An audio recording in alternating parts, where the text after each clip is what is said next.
Last night we posted a video about Cameroon and the things they're dealing with in their country right now. And I've been getting a lot of emails about issues that's happening in Cameroon right now. And I actually have to sift through those emails and see what we could report. But some development that I did not know about, I'm still learning a lot of these things that's happening in a lot of African nations, getting caught up on certain information. But it's something I want to present to everyone, especially those of you who are in the U.S. from Cameroon. You probably know this already, but a lot of people may not. So Paul Biya, as you know, he has been the leader of Cameroon for a very, very long time. Paul Biya in France, they are together and keeping the oppression on the Cameroonian people. Now, in the midst of that, a lot of these African leaders, not all of them, but a good portion of them, use the funds for themselves, and the people don't have anything. The people have a hard time eating.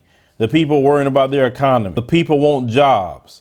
The leaders aren't taking the resources and spreading out the wealth where everyone in the country can have a good lifestyle. No, they're letting other countries come in, take the resources. They get a few Negro trinkets, as I've stated before, and their families, and they're okay. They're not any kind of nationalist. They don't love their people. They only use them, and it is invested in the oppression of their people. As I stated yesterday, and I'm going to keep stating this, there are black folks. They are invested in the oppression of black people. We can't just point at the white supremacists. You can't just point at the Chinese or anybody else that's coming into African continent or even here in America.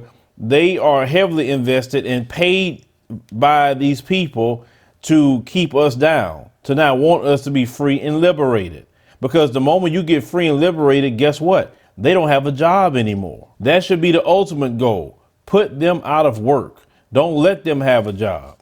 Now, when it comes to the Cameroonian people, many of you outnumber those who are oppressing you. You could stand up and take your country back, in which you should. More and more of you should understand that, hey, either give me liberty or give me death. That's exactly what they stated here in this country. So that is something that everyone should have. No one should be a slave. No one should be oppressed nowhere throughout the world. Now, Paul Biya, in the midst of him doing what he's doing, he has this daughter named Brenda Biya here in the United States. I mean, living it up, too. Living it up very, very well. Now, am I blaming Brenda Biya for what her father's doing? No, I'm not blaming her at all. She is a child. She's a kid, okay? College kid at that. Not blaming her. But we have to talk about her father and how he treats his family, okay? So Paul Biya sent his daughter over here to the United States, and she was living in Beverly Hills at the time. So she was staying in Beverly Hills, and she ended up getting a mansion to stay in. So while she's in America living in a mansion, the people don't have any food. The people are going through it over there in Cameroon. Okay. So this particular mansion, it costs $26,000 a month to rent. It's a lot of money, isn't it? 26,000 US dollars will go a very, very long way in Cameroon. It can feed a lot of people. It could help give the salary to people to work jobs. But no, he sent his daughter over here to live it up. There's a lot of black Americans that's not even living like that, okay? But yet she's over here, she's living that way. Now, this was something that was done every single month, okay? Now, she was taking taxi rides, okay? The taxi rides were not your regular Ubers or whatever. She was spending $400 per day on Mercedes-Benz G-Wagons to take her wherever she has to go. Now, on the home, when Paul Biya tried to show up and try to get to rent this home, them folks, you know who they are, they stated, you will have to pay me rent up front a whole year. Now, you know good well in America, we don't pay no rent up front for a year, but he paid it up. He ended up paying $312,000 US dollars for rent for the year, and then the $26,000 a month for his daughter. Now, this particular mansion that she's staying in is 7,119 square feet. She is the only one that lived there with her 3 dogs, and occasionally she invite her friends. Now, they stated that at times, Brenda and her mother didn't want to buy it. They just wanted to kind of rent it at the time. But she's living it up here in America, which the Cameroonian people, I know many of you probably know about this, but some of you who don't, is probably highly pissed at how your country is being. Many of you probably want to go home to Cameroon or even visit, and many of you can't. As we reported yesterday, soldiers are just killing innocent people. The police are killing innocent people at the behest of Paul Biya. And this man is not even around to do anything about it or say anything. His ministers are running the country while he go carry himself off to Switzerland somewhere in some lavish hotel that he rents. He don't even be in the country. So the country can go to chaos. Macron in France could do whatever he want. The French army could do whatever they want in there. And the French is notorious for brutality, the French army, raping, etc. We all know this based on their history in the different countries. Now, the people of Cameroon and their funds, okay, they should not see this happening in their country when you got this girl over here living way better than any black American on average would live.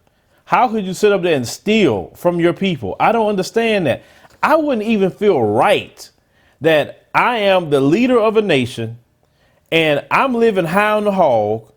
I'm doing very, very well for myself. My wife looking like $1 million, my daughters, everything looking like $1 million. And then I look throughout my country and my people are suffering.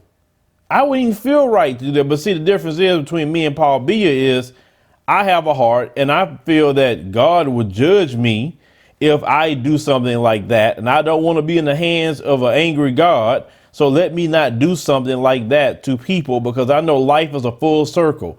What you do to people, you're going to get back. That's something that could be good or something that could be bad. So I definitely want to do more good so goodness can come back to me, not a bunch of bad things. OK, the people in Cameroon didn't vote on this to happen.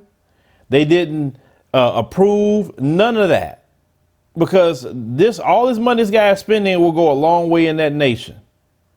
Now, Paul Biya must go. He must go. Any collaborator with any colonizer or any turncoat or sellout, they must be identified and they must be cast out. Just as much as we say the same thing here in America within the black community. You have these shills for the Democratic Party. You have these shucking and jiving sellouts. All the ones who are sellouts, all the ones who are invested in keeping their foot on our neck, talking about the colonizer, to keep the foot on our neck as black people, we need to call them out and they need to go. The same response everyone had to Omarosa when she tried to worm her way back to the black community. Say, Omarosa, you go over there. We're not dealing with you. OK, the same thing needs to happen to the rest of them. See, this election cycle, pay close attention to those who are trying to fight against you for wanting a tangible thing, for wanting you to be respected. Pay attention to those people, too, because those people are no different than Paul Biya. If you gave them the kind of power Paul Biya have, they'll be doing the exact same thing to us right here in America. Trust me on that. They have no problem cutting our throat. In black America, just as much Paul Biya has no problem doing the things that he's doing in Cameroon. See, these people have a price. They can be bought and they sell out. And this man, for a long time, have been running that nation, and he's running nothing but into the ground. And his solution to control the people, because he's a failure, he can't do right. He want to kill those who want to say something about, hey, I want my country to be right like everyone else's country throughout the world. But let me know what you think about this particular story with Brenda Biya and how she's over here living like a Hollywood starlet, but yet her people in her country is suffering. They have to leave. Many of them going to Europe because they just trying to get a job. You know, you talk about immigration into Europe. Well, if you guys would actually handle these issues with these, I'm going to say dictators, because some of them are dictators, not presidents, and maybe the people stay in their countries. I mean, it's just that simple. But, a lot of times those are created also by the West. And when I mean the West, I'm talking about the Europeans. They're created by them so they can steal the resources. So it's like a catch-22. They don't want African nations to be good. They don't want them to be in peace and harmony. They don't want that because chaos still makes them rich. So we as a people will have to change things for ourselves. We first must deal with the internal enemies. Then you could deal with the outside enemies. And then until we get to that point where we're willing to free ourselves from all those internal enemies, we will not progress, not even a step.